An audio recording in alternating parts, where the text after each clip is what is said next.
16 মে দুপুর 1টা কক্সবাজার বিমানবন্দরে বিমান বাংলাদেশ এয়ারলাইন্সের -8Q400 মডেলের উড়োজাহাজটি টেক অফের প্রস্তুতি নিচ্ছিল।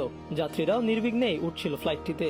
তখনও কেউ কি ভেবেছিল কি দুঃসহ অভিজ্ঞতা অপেক্ষা করছে তাদের জন্য?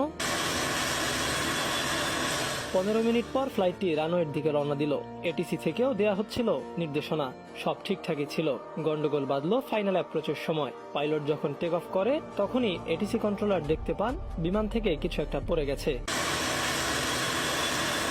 শুরু হয় শ্বাসরুদ্ধকর সময়। কয়েক সেকেন্ডের মধ্যে এটিসি কনফার্ম হয় পড়ে যাওয়া বস্তুটি মাত্র টেক অফ করা -8 চাকা। অ্যাপ্রোচের অপেক্ষায় থাকা ইউএস বাংলা এয়ারলাইন্সের আরেকটি ফ্লাইটের পাইলটও নিশ্চিত করেন একই তথ্য। সঙ্গে সঙ্গে এটিসি থেকে যোগাযোগ করা হয় বিমানের ফ্লাইটের ক্যাপ্টেনের সঙ্গে। জানানো হয় তার ফ্লাইটের বাম পাশের ল্যান্ডিং গিয়ারের একটি চাকা খুলে পড়ে গেছে। বিমানের ফ্লাইটের ক্যাপ্টেন ছিল জামিল বিল্লাহ। অভিজ্ঞ এই ক্যাপ্টেন তখন মোটেই নার্ভাস হননি, উল্টো বিষয়টা নিশ্চিত হতে চেয়েছেন। তিনি এটিসিকে জিজ্ঞেস করলেন, আর ইউ শিওর? কক্সবাজার বিমানবন্দরের রেডিওতে তাকে নিশ্চিত করা হলো এবং জানতে চাওয়া হলো তার ইন্টেনশন কি। ক্যাপ্টেন বিল্লাহ আত্মবিশ্বাসের সঙ্গে বললেন, আমি ঢাকায় যাব।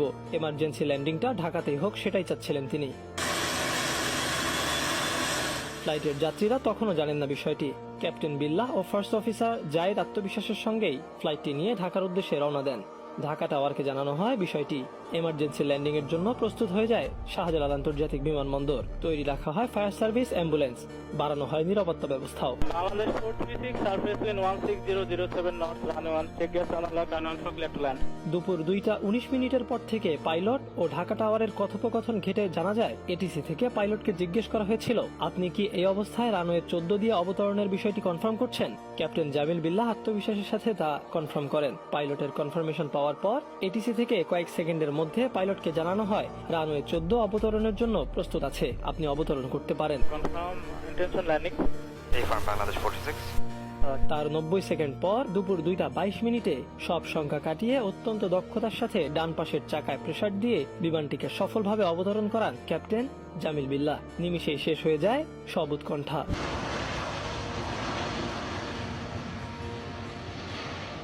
বিমানের ফ্লাইটটি পুরোপুরি থামার পর এটিসিকে পাইলট বলেন, আলহামদুলিল্লাহ, আমরা নিরাপদে অবতরণ করেছি। কন্ট্রোল টাওয়ারকে অনেক অনেক ধন্যবাদ। টাওয়ার থেকে বলা হয়, আপনি কি কনফার্ম করেছেন আপনি নিরাপদে অবতরণ করেছেন? পাইলট জানান, হ্যাঁ, আমি আবারও নিশ্চিত করছি। টাওয়ার থেকে তৃতীয়বারের মতো জিজ্ঞেস করা হয়, আপনি কি কনফার্ম করছেন সবকিছু একেবারে স্বাভাবিক রয়েছে? পাইলট বলেন, everything is absolutely fine. Tower বলেন, আলহামদুলিল্লাহ, ধন্যবাদ আপনাকে। Bangladesh 436, landed safely. Thank you very much, really appreciate it. Bangladesh 436 confirm Sierra. From Sierra 1. Bangladesh 436 follow Sierra 1 confirm operation normal. Everything absolutely fine. Bangladesh 436 complete, আলহামদুলিল্লাহ, থ্যাংক ইউ। ফ্লাইটটি নিরাপদে অবতরণের পর রানওয়ের চারপাশে থাকা আইন শৃঙ্খলা বাহিনীর সদস্য সহ অধিকাংশই আলহামদুলিল্লাহ বলে তালি দিতে থাকেন। প্রায় 8000 ঘন্টা ফ্লাইং অভিজ্ঞতা সম্পন্ন ক্যাপ্টেন জামিল বিল্লাহ যেমন দেখিয়ে দিলেন তার অসাধারণ দক্ষতা, তেমনি শেখালেন বিপদগ্রস্ত অবস্থায় হতাশ না হয়ে কিভাবে সংকট কাটিয়ে উঠতে হয়। ক্যাপ্টেন জামিল বিল্লাহর এই অসাধারণ বীরত্ব ও দক্ষতার কথা মনে রাখবে মানুষ বহুকাল।